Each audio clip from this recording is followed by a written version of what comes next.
Launch authorization received. Countdown. T-minus 10, 9, 8, 7, 6, 5, 4, 3, 2, 1, 0. Ignition.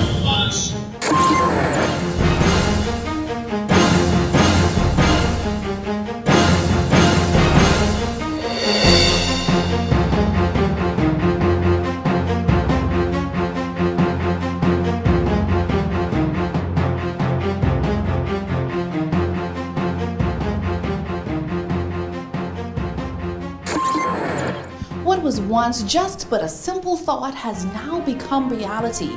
Hundreds of students across the archipelago have now been afforded the opportunity for a quality education through the virtual classroom.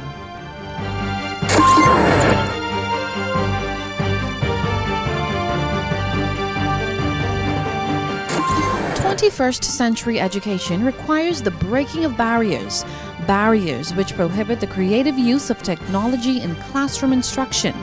The Ministry of Education wholly embraces the integration of information and computer technology in education and the technological evolution that is attached to distance education. After years of trial and error, the ministry launched the first virtual school within this region. What is a virtual classroom? It's a teaching and learning environment where participants can interact, communicate, view, and discuss presentations and engage with learning resources while working in groups, all in an online setting. A virtual school consists of several virtual classrooms at different grade levels, utilizing a shared master timetable. When everyone has completed that, I'm going to assign you in your breakout room, and then you're going to discuss with your peers in your breakout room what is the best answer that you're going to submit to me. After the answer is submitted, we're going to go back and we're going to see if you were correct or not. Is that straightforward, grade 8? Yes, Mom. Yes, Mom. The map of the Bahamas. Very good. Map of the Bahamas. What do you see on the map of the Bahamas? I see. In relation to what we've studied, what do you see specifically? Two things. I see compass. You see the compass, very good. And what else? The scale. The scale, excellent, very good. The Department of Education Virtual School, which is housed at the Learning Resources section on Mackey Street, is staffed with 12 teachers specializing in subjects including business studies, language arts, mathematics, science, social science, religion, and Spanish. Our Denise Pratt spoke with Education Minister Jeffrey Lloyd, who affirms the relevance of the new virtual entity. It ensures access to quality education for all Bahamians. And why is that? We know that there has been a chronic and perennial shortage of teachers, especially in our family islands, and especially in those subjects. We have got to ensure that all of our citizens are equipped, especially our young people. This technology has virtually eliminated that. And as it matures over the next several years, it is going to do a great number of things that we even right now probably cannot contemplate. A milestone of this magnitude would not have been possible without the necessary infrastructure being in place. In September of 2018, the Ministry of Education commenced a $17 million technology upgrade to enable all 172 of its schools to become fully computerized, smart campuses. This was the genesis of a technological revolution in Bahamian education. Education Director and the visionary behind the DOE Virtual School, Marcellus Taylor, would tell you that the school's recent launch is a solution to a number of the ministry's age-old challenges. For a long time, we've been talking about how we could establish and grow a distance learning platform, given the fact that we live in an archipelago. Another very important element of all of this is the resource limitations that we have. We have a budget of about $300 million altogether between the ministry and the Department of Education. And that's a lot of money if it's in my pocket or your pocket, but it's not a lot of money to run an education system. If we were to give the schools what we're giving them now in terms of content by using a virtual school, we would need an additional 55 teachers over and above the teachers we now have working with a virtual school to reach all of those schools and cover the content if those persons were placed in the conventional way. 55 teachers at an average cost of about $40,000 each would be an additional $2.2 million. We are very happy that we are able to find at least some level of solution to a problem that we've been having for the last 10, 15, 20 years of finding teachers to work in rural areas and to having to spend so much money to deliver the services to so few people. Teamwork truly makes the dream work, and according to Director Taylor, the team responsible for establishing the DOE Virtual School is A1. What we decided to do was to construct a team of persons with the requisite knowledge and skills and even some experiences to enable us to pull this all together. This team, I'm very pleased and impressed by them because they were committed to making this particular vision a reality in a short period of time.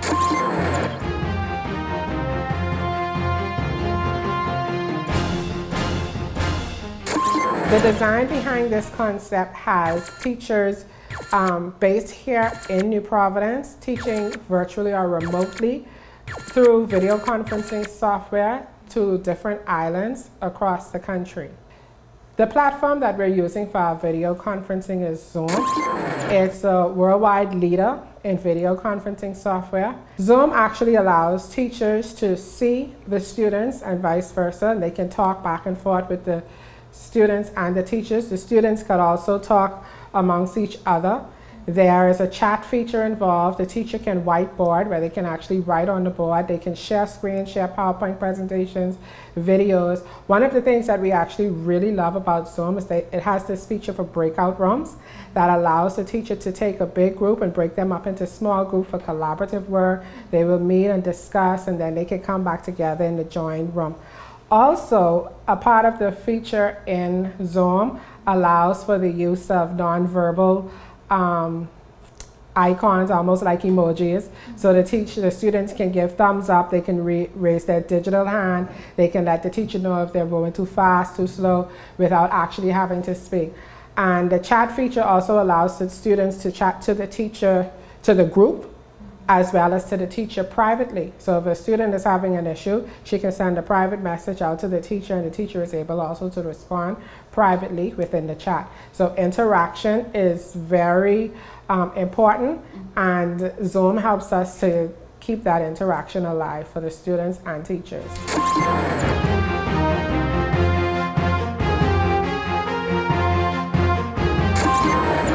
The virtual school is actually complementing the traditional school that we already have on these family islands. So the registration process is the same. The student is brought to school by their parents in terms of new students. We fill out the information form, we get their documents, and then they're registered in a particular class. In those classes where the teacher is not available, then those students have access to the virtual platform where they're now given a device which is registered so they can be a part of the virtual teaching that we're offering them.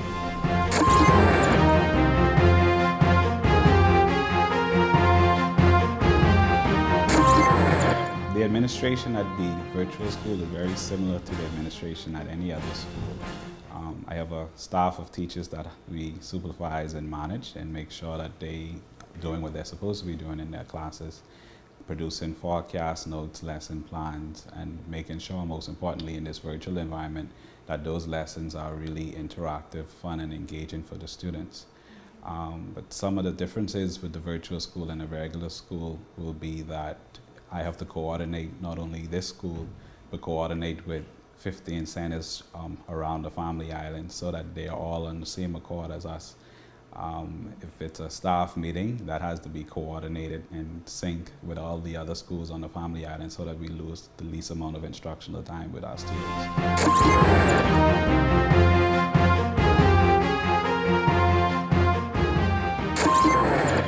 The timetable is very important. The timetable is that delivery system that causes us to manage schools, and it delivers the curriculum to schools, and it utilizes resources such as teachers with their various disciplines. It uses resources of rooms, whether specialized rooms, labs, or workshops, if they're vocational subjects. And of course, thirdly, time slots. And these time slots are managed by periods. We currently operate the 25-period timetables in our junior and senior high schools. And so yes, the timetable is very, very important in delivering, and delivering not just in New Providence, but over all of the islands of the Bahamas. The timetable now that we can use a virtual platform, we are able now to deliver and to answer the Bahamas High School Diploma's requirements. But with the dawn of any new idea or concept, apprehension or doubt is inevitable. On this note, our Denise Pratt spoke with District Superintendent of the South Central Bahamas District, Jerome Forbes. Mr. Forbes, how has the response been to the virtual school in your district? The response has been a mixed reaction, because we know that whenever there's something new that's developed or introduced to a family island or any school in particular, you'll have that sense of more like, what is this all about? Is this going to work? There are going to be the doubts, and we had all of those issues arising. How are we going to use the computers? How will my child use the technology? How will they access the lessons? How will they do their homework? Who will be teaching my child? And so the good thing about it is that all of these communities I would have either served in or taught in before. And so it was easier to speak with the parents one-on-one, to let them know that I believe if you give this program a chance, it can work. And now some of those same parents and same individuals in the community who had this apprehension about it are now asking for more, are now saying, when can my child do such and such a subject? Oh, my child likes this. They're bragging about their teacher. They're bragging about this subject. And so I believe that anything that's new is worth trying. And despite the obstacles, the virtual school has taught us that over time, if given an opportunity for any new project, it will work. Teachers can be referred to as the heart and soul of education, the vehicle through which students inquire, explore, and bloom. Albert Einstein put it succinctly, it is the supreme art of the teacher to awaken joy in creative expression and knowledge. In the virtual world, Mrs. Anika Bain says the first step to her students' success begins with the bond she so easily develops. I think it's just organic, and it just happens based on my subject area, religious studies. A lot of the topics that we have to cover, they are common and everyday issues, and they are relatable issues. And so it just makes sure keep the dialogue, the discussion, the probing questions related to what they are encountering and what's happening with their lives, some of the things that they see happening in social media, some of the things that they see happening in the news. And so that's how I'm able to make sure that they are involved, actively involved in the discussion and in the lesson. But, oh Lord, here we go with the but. Oh Lord, this is about to be major. Go ahead. But I'm not. But God gave doctors the power to heal us. But if he gave them the power, or he gives them the knowledge. Yeah, the knowledge to heal us. But he has the power. Yes, like, I am not disputing that. Hold on, but if you take medicine, it's still like 4 or 5 days to heal us. But if it was God, reach right there. Now, a reasonable thought would be that students will be students, but here's an interesting observation made by these virtual teachers. These students have, to me, a real desire. Not to say that students in New Providence don't have, but you see that there's a different kind of desire to learn. So when they come to class to learn, and there's not a lot of disruption or behavioral issues, to say the least. I mean, there's not a lot of it, probably because there aren't many of the students, but I've found that they really have a desire to learn. And what I've noticed over the years is that a lot of students really just come to school. And so to sit in a classroom before students who really want to learn or take in what you have to offer them is really refreshing. I find that the students are more engaged. Once they become adapted to it, they become excited by what's going on the screen, because we find many more interesting ways to keep them engaged in the process. They like the videos that we share, and sometimes we find lots of animation and dance videos and all sorts of different ways of sharing the information with the students. Well, our team decided to take a more hands-on approach and get a taste of the virtual students' experience. Okay, let me see if I can identify one of you. Carlton Jr. Hello, Carlton. How are you? It was a joy to meet Senora Felicia Bain, the virtual Spanish teacher with a big ball of personality. What's interesting and unique about her class is that she recently taught the exact group of students in a physical classroom on the island of Acklins. Madison, what does this symbol represent? ¿Qué representa esta imagen? Silencio. Silencio, excelente. Okay, let's try Arthur.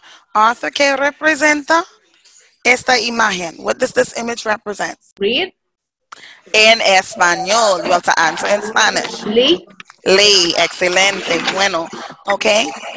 Okay, so we're gonna clear that for right now, and we're gonna go ahead, and you're gonna meet our guest. So clase, now you get the chance to actually tell her good afternoon. Go ahead.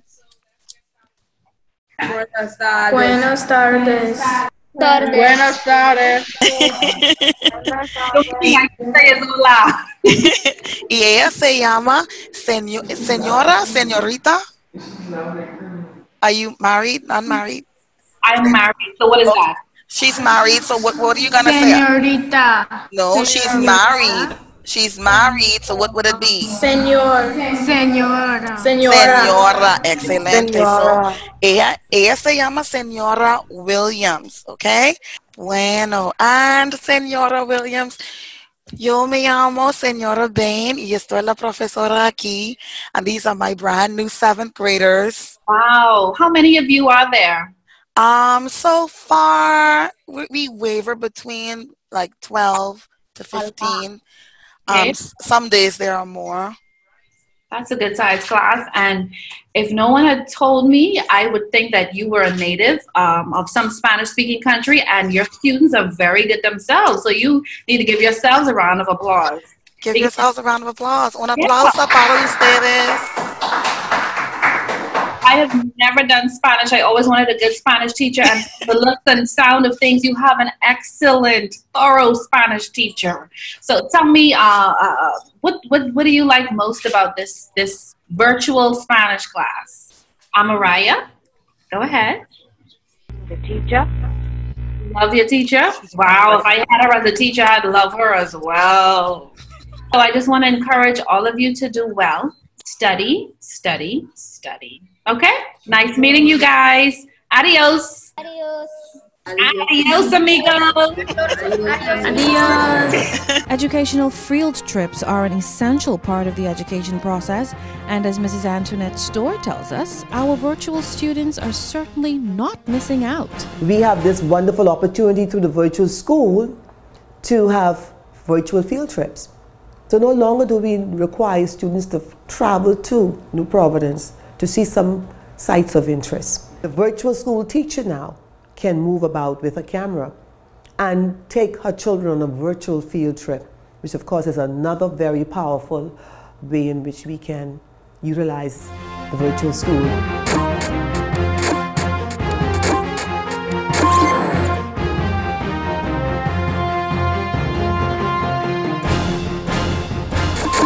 If for no other reason, then the content is always there for the students to have access to it whenever they wish. Okay, so if they miss a particular concept on a particular day, they can always go back, and if they need help, they can always consult with us, either digitally via email or using the phone or any other means of communication that's available to them. Everything is done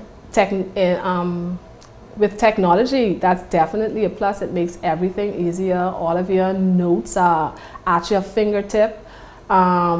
Everything is there for you to use. You have access to the internet that is sometimes lacking in some schools. You have the whiteboard. You have everything that you can include games. Anything that you need is available for you in this virtual world? I prefer the virtual classroom because it's easier to store information.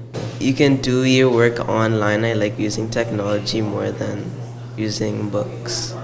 It's like you're in private school because there's only a limited amount of students, and it's better because it's less distractions. Parents of the Black Point and Staniel Key communities in Exuma say the virtual school has been a godsend. An advantage would be that she's now able to interact with other students on the other family islands, being that the Black Point community, the classroom is pretty small, so she doesn't have to feel like, okay, I can only talk to this one or that one. She's now open to more students. As a matter of fact, I've seen an enormous improvement in her grades, number one, even social skills. It has also improved a lot. Now with the virtual school program, they can continue on to grade 12.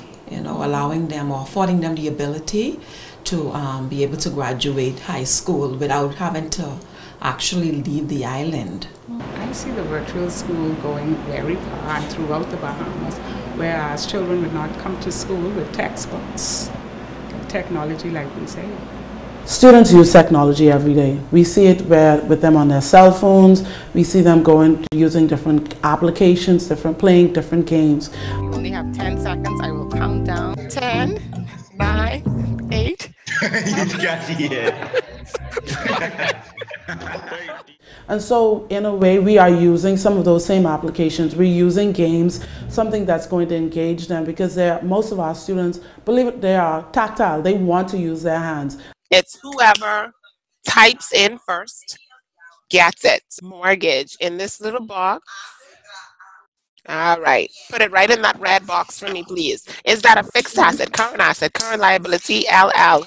That was Stephon. All right, Stephon, I got you. Next, y'all ready? Stock. Which one do we classify that as? Mom. AS. Who is that? Andrea? All right, let's continue. Keep going. Remember, it's only who put it in first can get it. Building. Which one do we classify that as? LL. Stephon, is that you? That's Mom. All right, very good. And they are using their hands, whether it's annotating and typing their response. They love to use instant messenger during our Zoom lessons. And so if they're using chat message, or if they are using the whiteboard feature where they're able to write on the whiteboard, kids love these kind of things, and so they're able to use their hands. They're able to see things. They are visual. We're able to bring videos immediately to them, or sometimes we'll send the link and say, okay guys, let's go to the link, we're going to go to this worksheet, or let's go to the link, we're going to go to this lesson, or we're going to go to this video that's related to the lesson. So they are involved, and it's not just them sitting there looking into a camera or looking into a computer screen as if they're watching TV. They are there being involved. It's almost like, okay, I'm doing this at my own pace, and in a way I am definitely involved in the lesson. Great teachers are not only passionate about their students' learning, but they're also impassioned about their own development.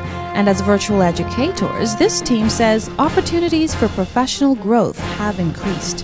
One of the non-traditional ways that we have found to help with professional development is actually having teachers review their own videos. So you see so far, I wish you could follow. It says, when I think of the summer I was 16, a lot of things come crowding in to be thought about. All right. What is that? Is that flashback or is that foreshadowing? So you see, we meet one of the techniques already, and you're going to find that the entire story is being read in flashback. Our current liabilities, which are shown here, are the ones you could pay off within a year. So you have your bank overdraft, short-term loans, creditors or people you owe. All of those would be under your current liabilities. Teachers review their own videos and reflect on what happened in the classroom, and they will also decide what is it that I would do differently. And so that's a form of professional development. Well, from day one, the teachers have been in constant professional development sessions, whether we do whole group, sometimes we have small group sessions with them. And it's anything from showing them new software to tweaking their lessons and to showing them different ways of doing certain things. providing them with samples of activities that they could be doing to make their lessons more engaging, fun, and exciting. The virtual classroom, the virtual school has been a learning experience. Every day I'm learning something new, whether I'm learning it from my colleagues, whether I'm learning it from my students, or through self-discovery.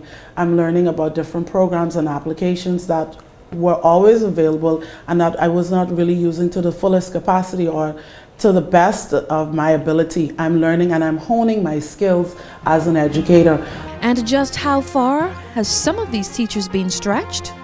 So as a religious studies teacher, there is definitely a lack of resources available for me. And so as a result, I've had to create most, if not all, of the resources that I have to teach the students. It is sometimes challenging, but it is also pulling me and stretching me and making me into a better educator. One of the amazing outcomes coming out of this virtual school concept is the creation of new job opportunities for teachers. There's a report that was done in 2013 which stated that about 85% of the jobs needed by 2030 hadn't been invented yet. Now, while I believe we will always need teachers, it's interesting to see how the role of the teachers have evolved in this virtual space. So essentially, the Department of Education, through this initiative, has contributed to the creation of new jobs within education.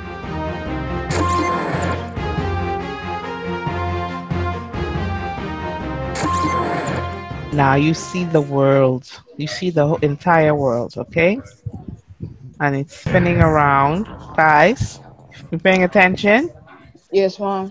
All right, so which continent is this? Who would tell me which continent? It's going to be Africa.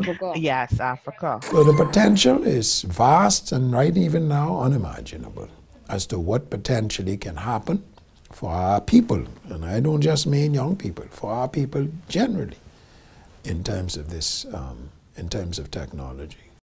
So I see us expanding in the subjects that we offer the students on the Family Island, which requires us to have more teachers, and we'll definitely outgrow these facilities very shortly.